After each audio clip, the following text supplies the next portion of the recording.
What's up, everybody? It's your boy, Brandon, back with another edition of the Macro Insights podcast. But first, before we get started, a little disclaimer.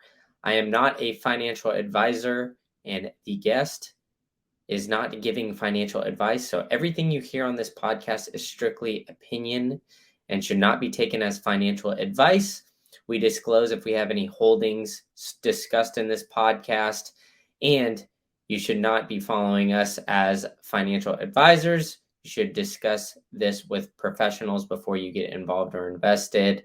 And as always, it's not financial advice. So please, please, please take this strictly as our opinions and for entertainment purposes only. Now let's get into the show. What's up, everybody? I'm back with another edition of the Macro Insights podcast where I have a very special guest, Mark Nelson. He is all about nuclear. If you've heard him on Spaces, he is, a great voice that's kind of gives a lot of great updates on the nuclear development and all that kind of stuff in the United States and globally. So we're going to go into energy markets and a lot of great stuff about that. But first, big shout out to my sponsor. Shout out to Idaho Armored Vaults. Bob Coleman and his team have been offering the lowest premiums in the game of any of the precious metals that you could possibly want. They have those hard assets. They have them stored, secured, and safe for you to buy, sell, move, get, and they have extensive amounts of liquidity. So it makes it easy for you to get into the precious metal market. So go ahead and check out goldsilvervault.com and tell Bob and his team that I sent you. Tell them Green Candle sent you. And then before we get started, hit that like button, hit that subscribe button, help grow the channel and help, spread the great word so I can keep bringing on quality guests like Mark here. All right, enough from me. Let's bring on Mark. Mark, how you doing today, man? I'm good, Brandon. How are you? Good. So before we get started, man, for those who don't know yet, tell us a little bit about yourself and your background. Sure. I'm from Oklahoma City, Oklahoma. Beautiful state with no nuclear plants. Went to Oklahoma State University to study engineering and Russian, which is totally not as sketchy as it sounds. Russia was a dying language in universities back then, and I just had a complete fascination with the country. Studied nuclear engineering in the UK, and then came back to a depressed and kind of messed up nuclear world where a few years after Fukushima Daiichi, all the reactors in Japan were shut down. Cheap natural gas was flooding the power markets across a lot of the US. People were shutting down nuclear plants, and already the first attempt in a long time at reviving US nuclear construction was starting to run into some very ominous dark clouds. So it was a bit of a rough time. The local nuclear plants where I was in Cleveland, Ohio, were suffering extreme financial difficulties and were in the process of maybe being shut down. So I got a little sidetracked from my nuclear engineering career and ended up doing research about why all these incredible facilities were closing. And that led me to learning about electricity markets, learning about energy transition issues. That's the buzzword people like to use. And that in turn led me to a very, very weird path where I was working as an energy analyst for environmental nonprofits in California that were attempting to reverse the decline of nuclear energy because they decided that the way to protect the environment while lifting the world out of poverty was nuclear energy. There you go. That's great stuff. But you left out one detail, Mark. We were talking a little bit about this pre-show. We both ran cross country and track in college at the D1 level. I actually have your stats here, so I'm gonna have to chirp you a little bit because I had slightly better times than you. All right, I believe it. I believe it. Yeah, so you ran a 410 in the 1500. No. 359. That's not true. 359. Okay. Whatever you're looking at didn't get updated. Then you did beat me. You did beat me because I was about to say, according to the Oklahoma State website. No, if you're not important, so they don't update that website very fast for the non-revenue sports, and they never updated my stats for senior year when I made the travel roster, and I was not good, but not as bad as I was at the beginning of my career. Yeah, hey, I get it, dude. I kind of had a similar little run as well. So I guess took off towards the end of my career as well. But hey, You know, But I Brandon, I'll love say your this. I'll say this, and I wonder if people can associate it with it a little bit in their lives. Even when I was at my absolute best, I was the slowest guy on the team. But I had the fascinating experience of being the slowest guy on the fastest team in America. Yeah, I was gonna say that. I mean, I know Oklahoma State is definitely known for, you know, the cross country and track team. And so yeah, I was gonna say, like, man, for somebody on that team, for me to be better than you, I mean, come on. Hey, man. Okay, so in my defense, I was pretty clever and good at school, and kept out of trouble and showed up and ran hard and tried to be a good team player. So I think the philosophy of our coach at the time, he was starting to pile up the national championships with the Oklahoma State teams, and he was interested in people who could work extremely hard, show a good example in the classroom, and if we screwed up, could be axed from the team as an example to other people without losing too much team quality.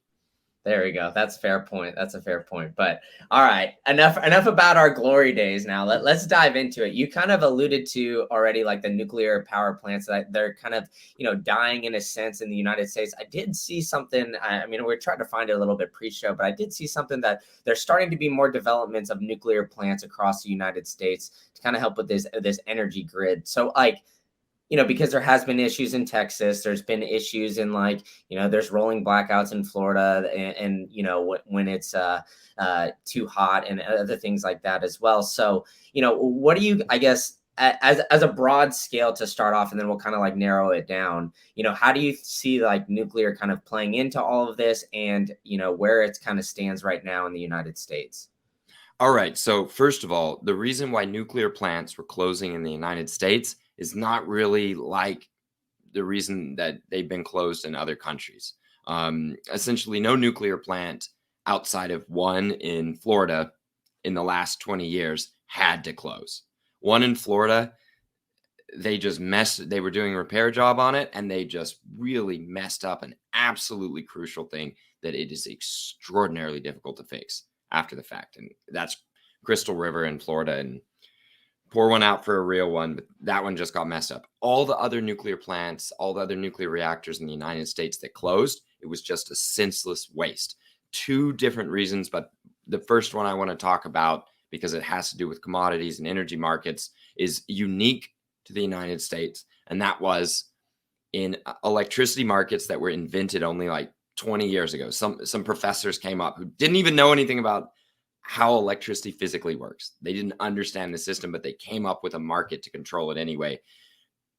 Revenue was given out to power plants based on prices going up and down and swinging around day to day, hour to hour, week to week, that sort of thing. And it was assumed that the nuclear plants would just be there providing cheap power, and somebody would buy their power. Somehow that power would get a customer, but people were not buying it as clean energy. And then when the natural gas came in and was really cheap, people weren't bidding much for that nuclear power. There wasn't much revenue coming to the nuclear plants. And nuclear plants they're really, really cheap. But we were producing natural gas so cheap that it was bankrupting energy companies across America, right? You remember this. Natural gas was being sold and burned at or below cost of production on average for quite a while across a lot of the United States. In these electricity markets, that meant that natural gas power plants were temporarily extremely cheap. Even worse, the way a lot of these markets were designed, somebody could say, I know what I'll do. I'm going to build a natural gas plant in the next 2 or 3 years right next to the nuclear plant. And I'm going to make sure they know about it. I'm going to make sure they see it's happening, and I'm going to get a contract for cheap gas. And then, boy, I may lose money for a few years, but I will drive that nuclear plant straight out of business. And when that nuclear plant goes, the prices will get jacked up and we'll just screw the consumer, but it's fine because I'll just make windfall profit. Amazing, right? So nuclear plants that could last another 10, 20, 40, 80, 100 years. We don't even know yet how long these things are going to last, but they're not wearing out. So that time is going on and on and on. They were shut down for market decisions that are 2, 3, 4 year look ahead, which is just unbelievable. Like the the strategic damage to our nation if that had continued longer, and the incredible damage to some parts of our country with huge constraints on power supplies, where we lost crucial nuclear plants for this stupid reason, combined with often, hobbling the nuclear plant politically. So they weren't sure whether they'd be able to even justify doing upgrades if they were being attacked by politics or blocked in permitting by state offices in anti-nuclear states, typically on the coasts controlled by Democrats. So all of that led us to losing nuclear plants straight into the 2021, 2022 energy price jump.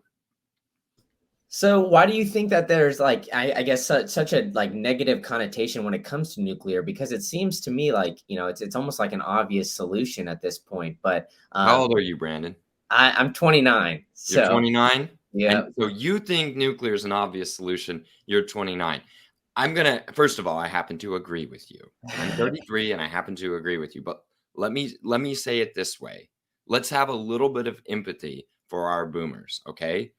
If you had grown up during a period of time where everybody seemed to be getting richer, things seemed to be getting freer, better, there was progress, and the only thing that was a true dark cloud was the military industrial complex, stupid wars that didn't matter to America back home, but seemed to absorb our money and resources and kill a lot of people in faraway places and maim and wound our young men. And you felt that the only thing that could really end the world was increasingly powerful and numerous nuclear weapons. And you just looked out there and you thought, okay, nuclear energy all comes from uranium and plutonium, and the military industrial complex seems to involve companies that also are big corporations like power companies, and it's all one big thing. And if we do nuclear, you're going to do both bombs and reactors. So the big thing you could do to stop the end of the world, to do the right thing and fight back against, the man, is to fight everything nuclear. Well, there's almost nothing that you could do to stop a nuclear weapons program in a nuclear weapons state. That just wasn't going to happen from protests or whatever. And people try to stop air bases from hosting nuclear weapons or try to delay funding for nuclear programs. That was attempted. It just wasn't very successful.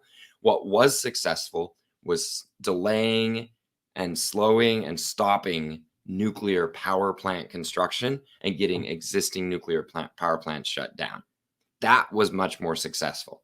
So if you felt that to protect your future, protect the future of the world, the one big thing you had to do was stop nuclear, that's what you attacked: nuclear energy. And the fear of nuclear weapons, the fear of nuclear war, was a driving factor in a lot of places. And then one more thing. If you weren't sure whether it was risky or not, but maybe nuclear is risky, and you didn't feel that you or your country needed it, why have any risk at all? Why not have a perfectly safe world, Brandon? So as countries sort of relaxed and de-stressed from the Cold War ending, they often ended any efforts to get nuclear weapons, and after that, they ended any efforts at keeping up a nuclear program, nuclear energy. Then you had a few famous nuclear power accidents. 3 Mile Island back in the 70s, late 70s. You had Chernobyl in the mid 80s. And then you had Fukushima Daiichi, half a generation after that. The important thing here is, because there was already an intense, strong nuclear fear, immense, both elite and popular anti-nuclear movements, these nuclear accidents got mythologized almost immediately. Let me give you an example. 3 Mile Island, we melted a whole reactor core, essentially no radiation escaped. We decommissioned the whole thing and chopped it up and put it in little containers and shipped it across the country. It's fine. 3 Mile Island nuclear plant kept operating with the other reactor. Nobody got injured, not a single person. So why was it considered so bad? In part because of the large anti-nuclear movement that had already gathered strength and was able to twist the meaning of the accident. Here's the crazy thing, Brandon. Chernobyl was something kind of similar. First of all, you had the Soviets not telling anybody about it, lying about it when called out, and a massive amount of nuclear material just blasted out, covering, just able to be detected all over planet Earth. Now, how many people died? It appears about in several dozen within the first couple months, and total about 50 people, which makes it a not great, not terrible nuclear reactor, to quote the TV show, or a new industrial accident, rather. It's not great, not terrible industrial accident. 50, not as bad as some of the oil and gas platform accidents, worse than anything else in the history of nuclear energy. But it didn't even shut down Chernobyl nuclear plant. Like, Chernobyl nuclear plant kept operating, like twin reactors, like a few meters away, kept running day to day. Like, just people showed up. Some people cleaned up the one that blew up. Some people kept the other reactors running. They kept it going to year 2000, so 14 more years. And the only reason they shut down Chernobyl is because a bunch of other European countries got pissy and they paid a couple $100 million to the Ukrainian government to shut down their own power plant. And they used it, plus technical support, to start up another nuclear plant on the other side of the country. So does that sound like it's the worst accident ever and proof that nuclear energy can't be trusted? Only if you go into the accident with a closed mind, wanting that to be the conclusion, which is, of course, what the anti-nuclear movement did. So a lot of these things, you stack it up and you get anti-nuclear sentiment. Then you get some of the biggest strengths of nuclear energy, like the fact that it has almost no waste and it's tightly contained. It's never hurt anybody, almost certainly never will. And that makes it better than pretty much any other type of energy production on the waste issue and environmental impacts.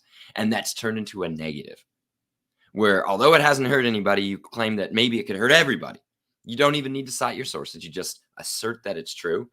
And there you have it. You just go from strength to strength in nuclear energy, and you take all those strengths and you just bullshit about it and turn them all into negatives. Because once you've decided nuclear is evil, it doesn't matter how much you lie about it. It doesn't matter if you're an anti-nuclear expert who knows nothing about nuclear. You'll get to go on TV if you're smooth talking. Yeah. So this was the anti-nuclear world, and it's people who were older than you and me, and they're dying out. And some of them are super anxious, and they're finding other things that haunt their waking hours and their nightmares. Yeah. And it's not nuclear anymore. So, for example, people in their 50s, there's a lot of them worried about climate change. And for those who are 70s, in their 70s, say, worrying about climate change and worrying about nuclear feels kind of like the same thing, because climate change might end the world like nuclear ends the world. So maybe it's all the same thing. And to stop nuclear plants is to stop climate change. You get some really brain-addled boomers when it comes to this topic. Like, they're so confused. They can't tell the difference between a thing that provides clean energy to decarbonize the power grid and climate change. They're just super confused. And all they remember is being a scared little kid who was hearing about nuclear bombs for the first time and hiding under their desk during useless school drills. Yeah. Now, our useless school drills are the active shooter drills. Just kidding. But it means that what traumatizes our kids in different generation changes, and it's no longer nuclear. So you and me, Oklahoma, we had tornado drills, but that wasn't really scary. And I was in sort of a generation that didn't seem to have many fears. It just was graduating into an economic depression for a lot of us coming out of college, if you recall. So that was I think a formative thing that just made us not afraid of nuclear energy, but interested in things that could provide jobs and economic opportunities that we feel our parents had when they got out of school. So that's one of the reasons why people 29 years old like you, 33 years old like me, don't go into nuclear hating it. We just don't know about it, haven't heard about it, haven't learned about it. And then we hear about it and we think, wait, so we've got this rock, we've got this metal that can just like power everything. Why weren't we doing this? And that's the gateway. At that point, you learn all the facts, you learn about the accidents, you can't get enough, and you're like, this is the answer. Why are we not doing it? Who's stopping us? Yeah, exactly. And that makes a lot of sense, but it does seem like the narrative is kind of changing in a sense. So, do you kind of agree with that statement? And do you see like kind of the sentiment becoming a little bit more I guess positive in a sense, and I guess like projecting this out, like, do you think because the sentiment is potentially changing, that that means a positive outlook for nuclear in the future, or do you think it's going to be kind of a bumpy road? Yes. The sentiment is changing. The story is changing. Look, here's you, here's me. Here we are together talking about nuclear energy on a macro podcast. Sentiment has changed. In the United States, at least, conservatives, liberals, left, right, pretty much everybody is for nuclear except for a few likely corrupt special interests. So, for example, here in Chicago, the Chicago Teachers Union comes out against things that are good for nuclear. Why? All their electricity in Chicago for their schools comes from nuclear. That's why they have cheap power bills. Why would they even care? Do the school teachers know anything about nuclear energy? No, of course not. It's just the corrupt power structures have been sort of either paid off, or I can't figure out why they would care and why they fight nuclear energy when it has nothing to do with what they do except for helping them. And I'm pretty sure it's about basically the wind and solar installation industries here in the state sort of angling to try to mess up the grid, mess up our power sources, so they'll be able to do more wind and solar and make more money. So that may not be true everywhere, but here in Chicago, that's just one specific example of how the narrative could have completely shifted. People are starting to learn and appreciate our incredible nuclear plants here in Chicagoland, and yet we still have political setbacks because of a tiny clique of ultra well-connected and probably corrupt people in state government who have the power and the leverage to go against what the people want at this point. So yes, narrative has shifted. It's a bipartisan popular issue. States like California are going from trying to turn off nuclear plants to keeping them on. That's an extraordinary thing to watch. If California can do the right thing, there's hope for the world, right? So yes, it's shifted. You ask, is it going to be a bumpy road in this country? Yes, it is. We have lost much of our ability to do large projects, even if we need those projects. So our attempted nuclear renaissance, which I alluded to back in 2012, 2013, near the start of our episode, I said there were dark clouds on the horizon for the attempted nuclear renaissance here in the US. Well, we attempted to build 4 nuclear reactors at 2 different power plants. Both of these power plants already had nuclear energy at them. Both were in the south of the US.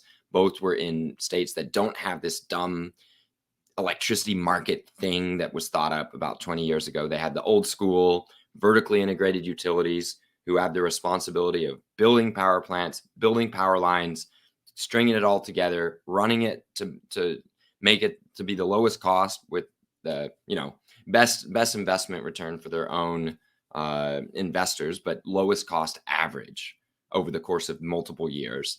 And these utilities building these nuclear plants in the South, they ran into severe difficulties because the companies building those nuclear plants had completely forgotten how to build, and they started building the nuclear plants before the blueprints were ready. Major issue right there, because if you mess up something early, it can cause huge delays down the line as you try to convince the Nuclear Regulatory Commission that even though you're changing it, it doesn't mess up the safety. I think that NRC gets a little bit of a bad rap sometimes. Repeatedly, they had to be told by the builders of these nuclear plants in the South in the US, two reactors in South Carolina, 2 in Georgia. They got repeatedly told, I know we told you we'd build it this way, but we messed up down at the job site and now we got to do it this way. And NRC could be flexible, but you got to convince them that despite you not being able to do what you say you're going to do, you're still trustworthy in doing something correct and it not messing up down the line. That matters. It actually does matter. And the NRC was repeatedly convinced, okay, they changed it, but it's still going to work in this case. In some cases, the company building the nuclear reactors was just saying, okay, we messed this up. This is too complicated to figure out how to convince you that it should be okay. So we're just going to undo it and redo it, repour the concrete or whatever. This was a wreck. We still got these nuclear reactors built in Georgia. The ones in South Carolina were canceled. That's bad. That's a 50-50 odds if we're looking at those 4 reactors in the first wave of power plants in many years to be built in the U.S. in nuclear. The 2 in Georgia did get built. One of the 2 has already started and in commercial operation as of today. The other one is likely to enter that stage by the middle part of next year. That's the definition of bumpy road, Brandon. If you're one of these big southern utilities sitting on licenses to build nuclear plants, like in Georgia, or in Florida, there were applications that were submitted and accepted by the government for a new nuclear plant in Florida, for example, to use these same reactors that got built in Georgia. And we haven't done it yet. So there's a development waiting to happen if Florida can be convinced that, one, the sun goes down every night. So it's not going to be the solar that holds up the sky in Florida. Two, you don't have any wind. Offshore, onshore, it doesn't matter. People don't go to Florida for the strong Florida gales. Like, that's not, if you have a really strong wind in Florida, chances are it is a nasty storm, and that's a bad thing for wind production typically. So here's your situation. You've got natural gas or nothing unless you build nuclear energy. And the question is, with the bad experience in Georgia, is a Florida utility going to take the plunge and try to build nuclear reactors? Not yet. Even though they can see the same reactor designs in operation successfully now in Georgia, they're looking at this. Double the amount of time that was expected, double the amount of money that was expected. That's bumpy. And we have to figure out how to get our mojo back with big construction in order to have the confidence to do large reactors again. So that's why a lot of people are talking about small reactors or small modular reactors.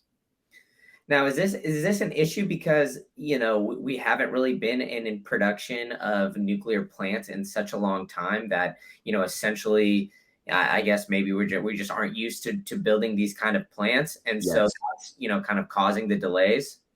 Yes. So, for example, a company that won the contract with Westinghouse to build the modules, the big bundles of pipes and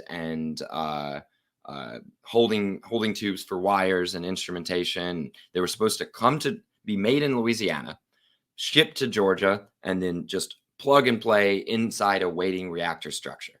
So the structure, first of all, wasn't being built on time. And second, every single module that came out of that Louisiana factory from a company that used to do nuclear stuff back in the 70s and 80s couldn't be used. They had to rebuild them all on the spot, which of course defeats the whole point of modules that are supposed to plug in almost like Lego. That was the dream. Then we're supposed to get a lot of learning from the Chinese making this reactor type first. But it turns out that if you don't have the same construction teams, you don't have the same working languages, you don't have the same crane operators, you don't have the same blueprints, if all of that is different, it's scarcely the same thing. The supply chains weren't even that similar. So once you add in bad blood that started up between China and USA, almost nothing was learned, as far as I can tell. As I've been told by engineers who worked on that project, very little was transferred from learnings in China over to the US. And the Americans blamed the Chinese. The Chinese said, we thought you guys knew what to do, and we're teaching you how to build your own reactors. So it was very bad blood, and there wasn't much we were able to learn. Here's another thing. The joke in the big construction management area, at least in nuclear, is that you run through everybody else and you finally have to pay out for Bechtel.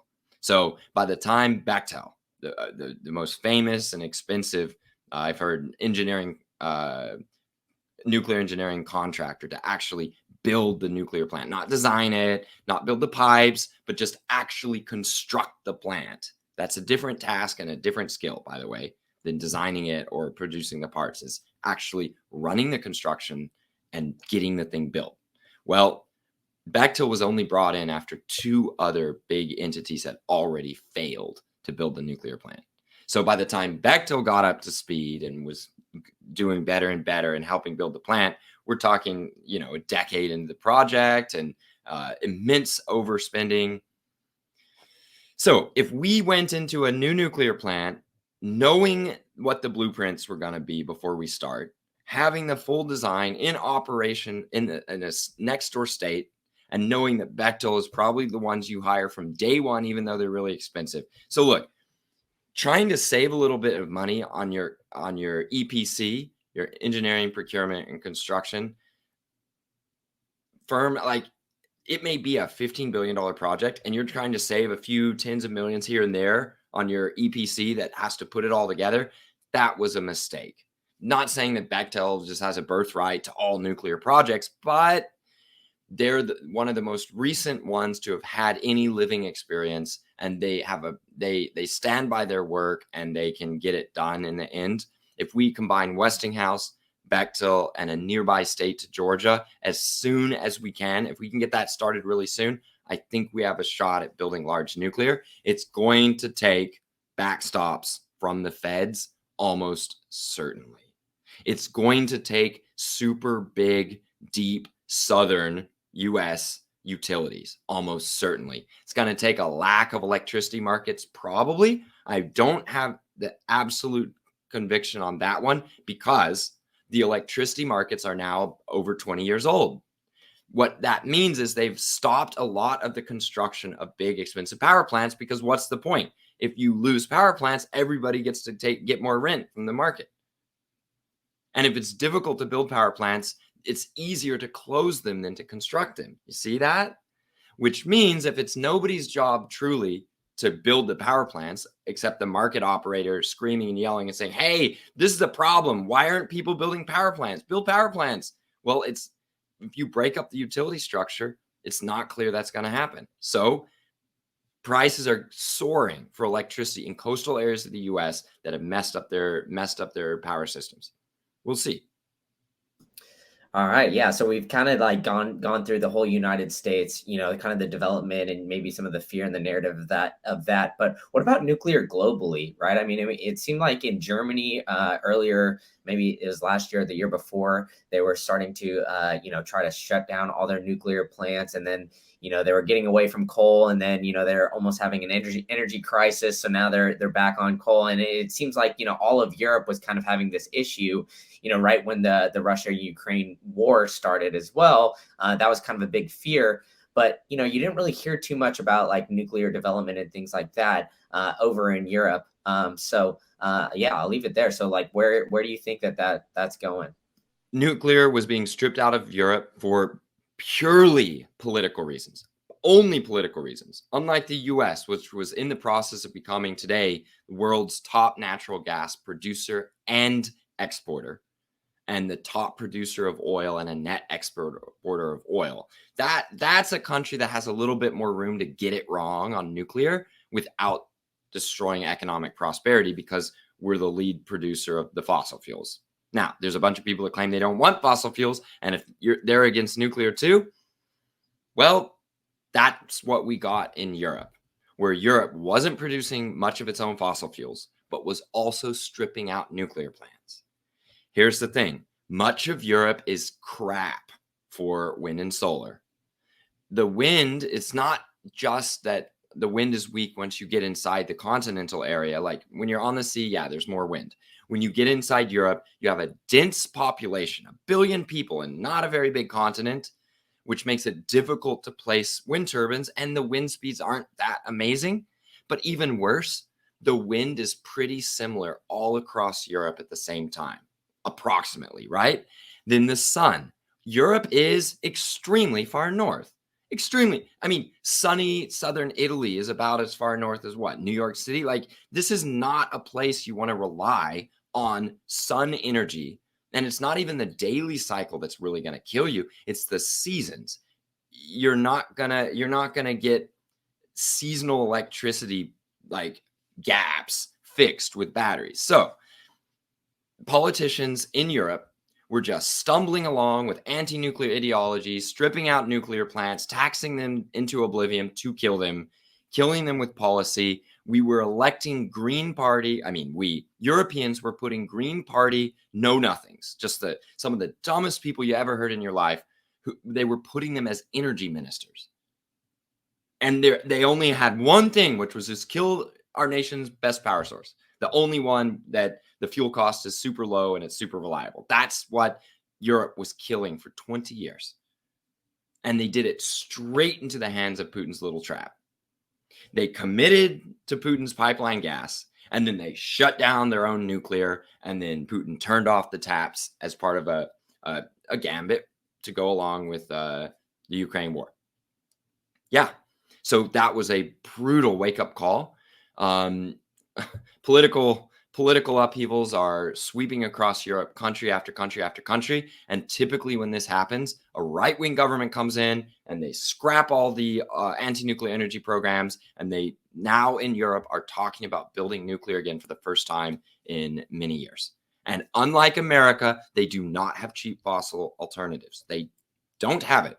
It's either nuclear or degrowth. That's it. That doesn't guarantee they're going to build nuclear. But we're down to almost no countries in Europe trying to get rid of nuclear. Almost nobody left in power is trying to get rid of nuclear power, which is a great start if you're going to look at building again. I mentioned small reactors earlier in the context of the US. I outlined what it would take to get the big reactors being built again after the ones in Georgia get finished. But people are saying if we go to small reactors, even if they're not as efficient and they're bigger for their power output and they take a lot of effort, better to go for a $2 or $3 billion project that might mess up than a $20 or $30 billion project that might mess up. You can survive one, even if over its lifetime, it's more expensive per unit of energy generated. The idea is maybe we go small again, like in the old days, like in the 50s and 60s, like when we were doing with slide rules and rules of thumb. And we start small and then we learn to build again to get larger. This is not what China's doing, by the way. China is extremely good at building large reactors. So they're experimenting with building some small ones. That's not, you see how that's different, right? We are incapable of building the large ones well because we're incapable of building almost all large things well.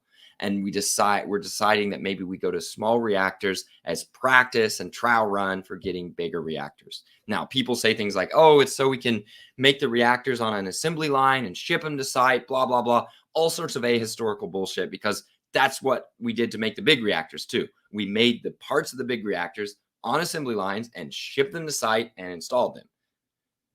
So people didn't shrink that vision even further and say, no. It'll be like a thing that can fit inside a shipping container and we'll ship that. Okay. Then you have extremely small amounts of power. And per unit of energy, it'd be extremely expensive. The very first thing any country that gets a small nuclear reactor to work is going to do is expand that nuclear reactor. That's how we got to the big ones in the first place. So where does that leave us all? USA, Europe, in the West, the understanding that we need nuclear is almost achieving a full victory over almost all of the West. The understanding is there for serious policy people who didn't know about energy before the energy crisis, but now they learned a thing or two because they had to, that you got to have nuclear. That does not automatically translate into building more. We need our most talented and optimistic young people going into construction and engineering sectors wanting to fix our inability to build big projects.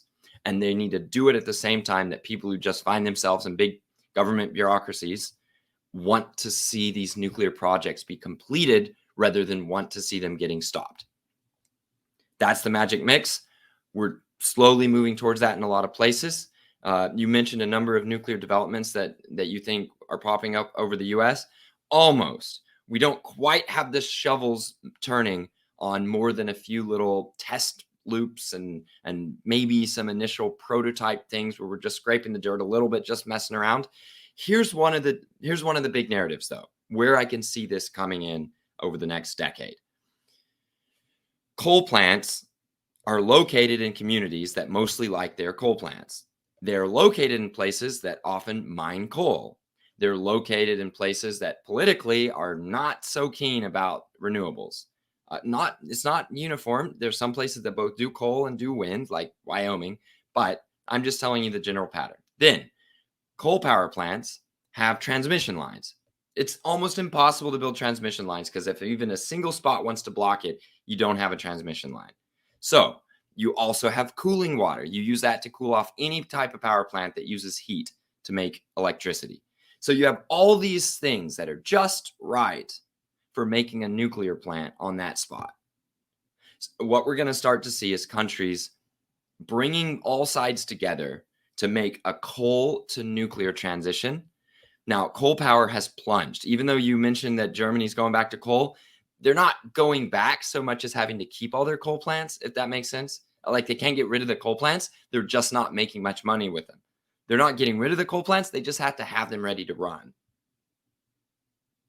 So the coal to nuclear transition is going to be a bigger and bigger narrative. Then our other huge trend in the world is oil and gas producing nations like the, OPEC members, the big oil and gas producers. I mean, America's the number one gas producer, but we're still shipping only a bit of the gas that we produce. We use it mostly, right? I'm talking the countries that ship 2 times, 3 times more than they use, for example. These countries, whatever their domestic energy situation now, are going to start building nuclear. Today, Brandon, I am flying off to Norway. Norway, one of the leading oil and gas producers in the world. Yeah. The only truly large natural gas supplier, pipeline gas supplier left for Europe. It's just Norway's party plus the liquefied natural gas coming in from the ships. Yeah. So Norway had a major shock where they thought they were good, but they had a little bit of a drought that lowered their hydro production at exactly the wrong time when all their neighbors messed up their own energy policies and started needing to suck on that electricity from Norway. The prices skyrocketed. People's electricity bills 10x'd overnight. And the government had to step in and just nakedly subsidize thousands of euros per household, just cutting checks out of the national budget, basically. Yeah.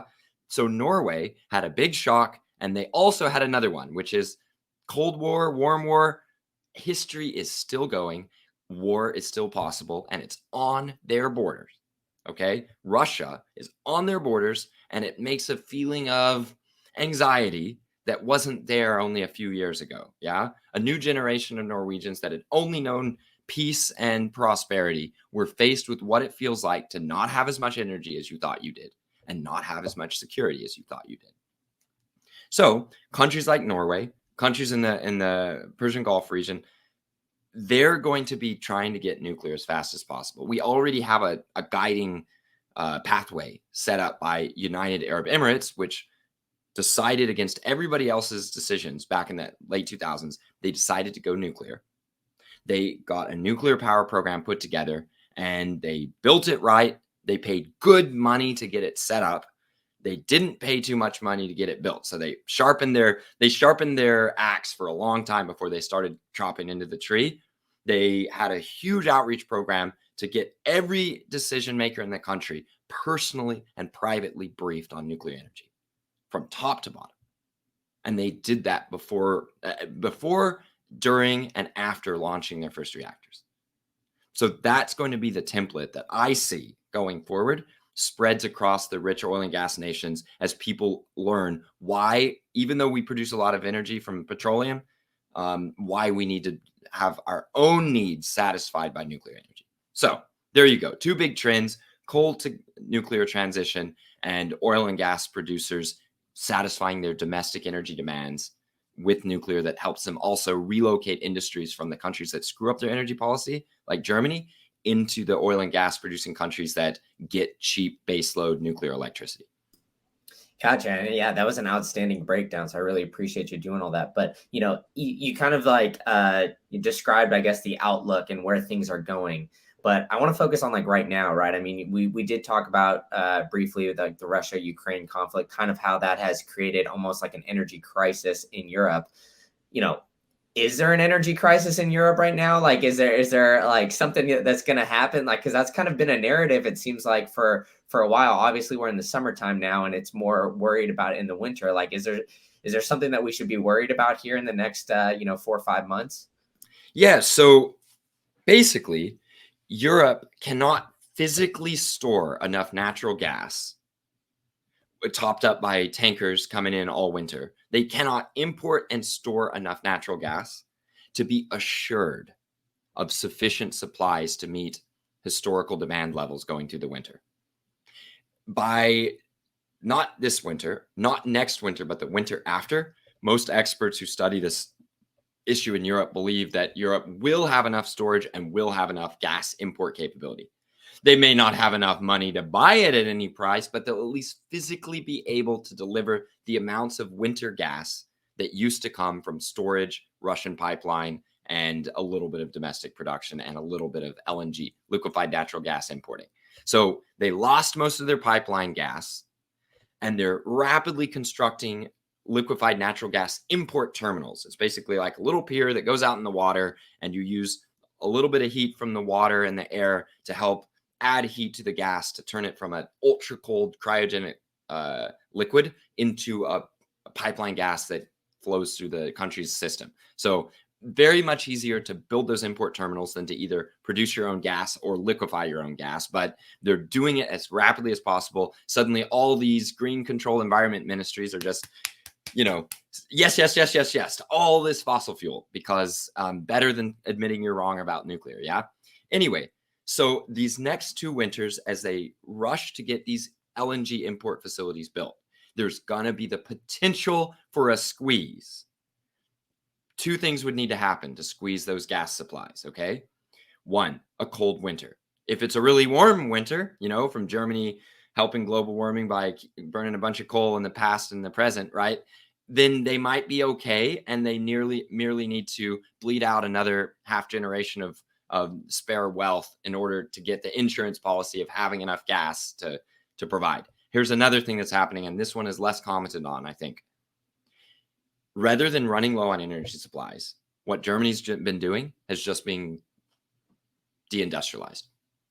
So where people like me are like, oh no, they're not going to have enough energy, the sky is falling.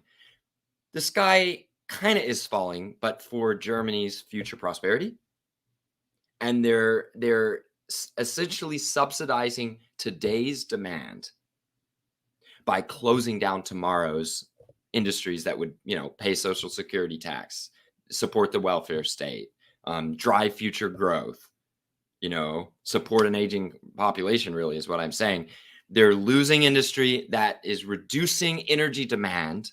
And everybody's then saying, see, we made it through the winter. What's the problem? All it cost us was everything. So those are the things to look for. Continued crashing demand, making the pessimists, I guess it wouldn't be the energy bears, the EU bears, the energy bulls look dumb because, see, we didn't need all that fossil fuel. You assumed we'd keep our aluminum industry. You assumed we'd keep our chemicals industry. No, we can lose all those things. We only spent 150 years becoming the world experts in them. Only had 150 years of capital build up, minus a few blips here and there from, saturation bombing. But anyway, Germany is losing permanent wealth capabilities, in my opinion, to satisfy temporary demand pinches without having to pay out too much money now. Now, they still had to pay out tens of billions to subsidize energy, and they may end up needing to do something like that going through winter. Their economics minister is going around the country pitching a giant subsidized energy program to try to not lose its industry. Rather than just turning on the nuclear plants to provide it cheaply, no. They want to just spend tax money subsidizing consumption to get through the next few years because they think that there's something waiting for them on the other side. You open this question, and my long rambling answer needs to address this. Is there actually an energy crisis? No, as long as you keep deindustrializing Europe. Then it's not a crisis. It's just stagnation and decline. Yeah, it definitely seems like there is some issues ahead, right? But there needs to be development as you've kind of lined out, which, we'll see kind of where it goes. I mean, it seems like their back's against the wall essentially. But here's the thing people cite, Brandon. They say, look, prices were down here. Then there was this huge spike in prices, and now prices are down a little bit lower. But they start those graphs when we were already into the worst European energy crisis in a generation. If you go back to the way things were, not at the start of the Ukraine war, but a little bit further, not at the beginning of winter, but in the summer of 2021, incidentally, the last time I went to speak in Norway, things were starting to look weird. A little bit of drought in Brazil was reducing their hydro, and they were starting to buy up more natural gas. That then started this ripple effect where there was also low hydro in Europe. And then there were just somehow less and less volumes of gas being delivered to the spot market by Russia, which was their right. If you didn't have a long-term contract with Russia, they didn't have to deliver gas to your market, right? And so Putin starts his long squeeze, going into favorable weather conditions for starting the squeeze, in addition to the burden in Europe of the accumulation of all these nuclear plants being shut down. That coincided with the recovery, or the attempted recovery, from COVID. So going into July, August 2021, natural gas prices and thus total energy prices and electricity prices really started to rise to levels that were not sustainable for industry. And we've only fallen down back to those levels that are not sustainable for European industry. And they're just kind of stuck there. I gotcha. Well, yeah, you've been very generous with your time. We've kind of lined out, the issues going on in the US and in Europe. And yeah, I mean, I think that's like kind of a great overall kind of a outlook. Unless you have something else to add, we can. I think I'll just summarize. Yeah. The survivors, the optimists, and the capable will come together around nuclear. The whiners, the doomers, the degrowthers, the pessimists of all political stripes will be the last rump trying to stop nuclear from happening. Yeah, and that's a great summary. So I appreciate it.